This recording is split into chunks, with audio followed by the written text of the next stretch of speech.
have gone across you, how many mothers wept, how many sons spread in vain, how many brides remain unmarried, so that you were ours, O sea.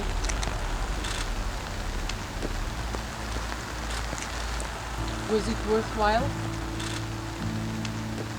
All is worthwhile for those who don't have a petty soul.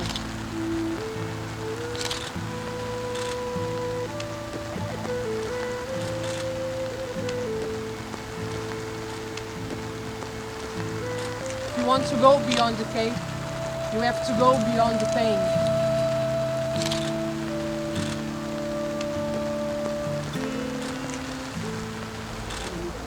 A memória que me está mais gravada por causa deste acontecimento foi a sua premonição em Lisboa, quando me dizia que naquele ano lhe parecia que não chegaria aqui.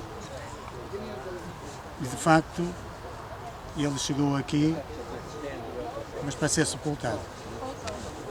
I guess it was 5 or 6 years ago I was contacted by some Portuguese officials.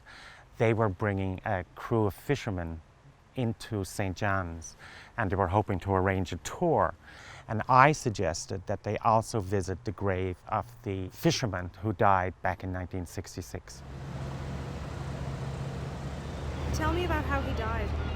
Dionisio Esteves died on the codfish ship Bacalhoeiro, Santa Maria Manuela, during a storm. He was sent away on the deck and hit a steel pike on the codfish oil tank, and he got internal injuries that no one could see at the time, and so he died on his bed in silence. The trip that he made here was supposed to be his last trip. He was going to go to Newfoundland, and after that he was going to retire for the fishing business and try a new life to support better for his family. Then he unfortunately died here, and he left a little girl back home that was born 4 months later, so it's a very tragic story. I'd seen a film, a short piece of film, in a documentary that was done by the National Film Board in 1966.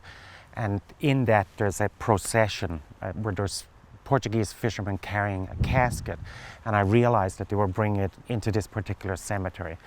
The thing was to find out where the body was actually interred. That was the difficult part of it. There are no records left to the Catholic cemetery. They have all been burned. I think in 1970 there was a fire, so nobody knows who are in these unmarked graves. Well, I looked at the film and then took some still photos of that, and then came up to the cemetery one day with some friends, and we were able to isolate the grave based on some trees and some buildings that were in the background, other graves that were in the area. So we were able to isolate it like that. Tell me what it was like for you to go to the ceremony at Mount Carmel yesterday. We got the feeling that the Portuguese were everywhere, and we did something very important in almost every corner of the world. It was a very touching moment. The Portuguese brought a whole other level of energy to St. John's. They brought their music, they brought their food, they brought their sport, they brought soccer. When these guys came in, there was so much energy down around the waterfront, so much energy on the streets of St. John's, because these guys would be wandering about, window shopping, doing, just passing the day if they weren't out on the ocean.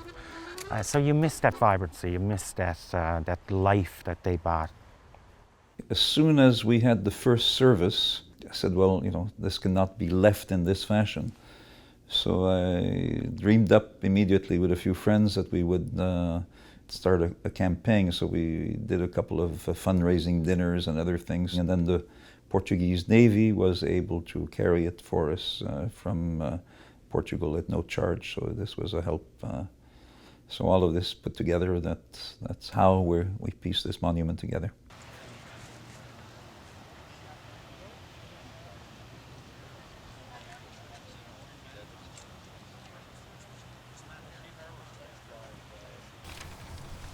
Eternal God, we gather here to visit this place of rest and dedicate here a monument in honor of all those sailors, mariners, and fishermen who once navigated the deeps, fished these bountiful seas, and lived and died upon the waters.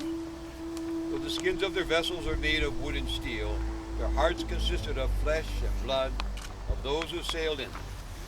They brought these vessels to life, gave them personality, lent their strength to serve their country's needs and feed the world. These men formed friendships that forever bonded the people of Portugal with the people of Newfoundland and Labrador. É um misto de sentimento.